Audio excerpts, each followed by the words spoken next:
ဒီစကင်လေးကနောက်ကျပြန်ဝင်လို့မစားတော့ပိတ်တဲ့စီရင်အဲ့အတွက်ကြောင့် KD မစကင်လေးကိုအကျန်းကြိုက်လို့မစီမဲ့ကြားတဲ့အိမ်ကဘက်ပြီးတော့ဝင်လိုက်ပါတယ်။တချမ်းနားလည်းနေနေပြီဆိုတော့အခုလိုမျိုးရေးစကင်လေးတွေကို KD မအကျန်းကြိုက်နေပါပိတ်တဲ့စီရင်ရေးစကင်လေးတွေနဲ့ enemy တွေအားလုံးဈေးလိုက်ပတ်ပြီးမှဖြစ်ပါတယ်။ KD မဈေးတကိုင်းပေါ့နော်ဈေးတကိုင်းနဲ့ဈေးကစားလိုက်ကြွေးစားမယ်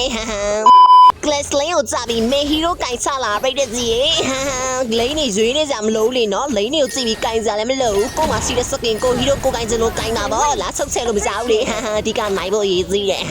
ဒီမှာဒီစီကဲစောင်းထဲမှာမကင်တာကြိုက်ပြိတဲ့စီဒါပေမဲ့ဒီနေ့မှာတော့ငကားစကင်လေးနေလေးနဲ့ဆိုတော့နည်းနည်းလေးစကင်လေးပါလေးပြတာပေါ့နော်ဒီကောင်ရလည်းညီမလေးစော့နေတာညီမလေးစော့နေတဲ့ကိုယိုကေဒီမညီမနိုင်ငံထုတ်တဲ့စီကဲတောင်ကျွေးရမယ်ပြိတဲ့စီဒီစိမ့်မလာပါနာပါအကိုယိုစီကဲတောင်ကျွေးလိုက်မယ်ညီမလေးစော့နေတာဒီကိုယိုကြောင့်မြန်မာရေခဲကြောင်း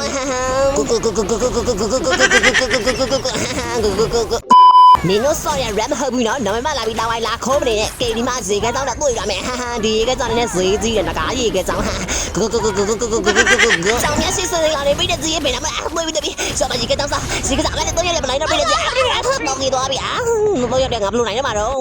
Hey တို့လည်းကင်းလို့ကျင်တယ်လေတို့လည်းကင်းလေးပါလေပေးကြပါအောင်ရောက်မှတကားကြီးကကြောင်စားလိုက်ကြငါလည်းကင်းမရအောင်ခေါ်တော့မော်ရီဘဘပဲဒါကြောင့်လည်းစီစဉ်ခုနငါလောက်တာလော်ကေတိုင်းပိတ်တဲ့စီရင် Oh my god ပြေးတင်စိန်မငါခုနကိုဖြတ်ပြီးလောက်တာလေခုတော့နေအသွေးခံလိုက်ဟိုင်းကြောင်ဟိုဘက်မှာဒီဘက်မှာဟိုဘက်ကိုသွားကြမလေးတနေ့တနေ့ပြတော့ကြည့်ပြီဆိုလို့ရှိရင်ဒါပဲတက်နေတဲ့ပိတ်တဲ့စီရင်ဒါတွေ့ချင်းပဲအုံလိုက်တော့မှာလားဒီမှာအုပ်ချင်တာပဲဒီတဲ့ပိတ်တဲ့စီရင်မတွေးချင်တော့တော့ကြီးသွားပြီdouble kill ပင်တူရီကောမမကခိုင်းစင်နေလို့ရှိမခက်နိုင်ပါနဲ့ကောမမမပြီးသေးဘူးနော် lion set လေးလောက်ခဲ့ကြအောင် lion set မလောက်ခဲ့ကြစင်တို့ရဲ့စိုးကျွန်တော်ကခရမ်းလေးနဲ့လာထိုးရလိမ့်မယ်နောက်နေ့ပြန်နေကြမယ် bye bye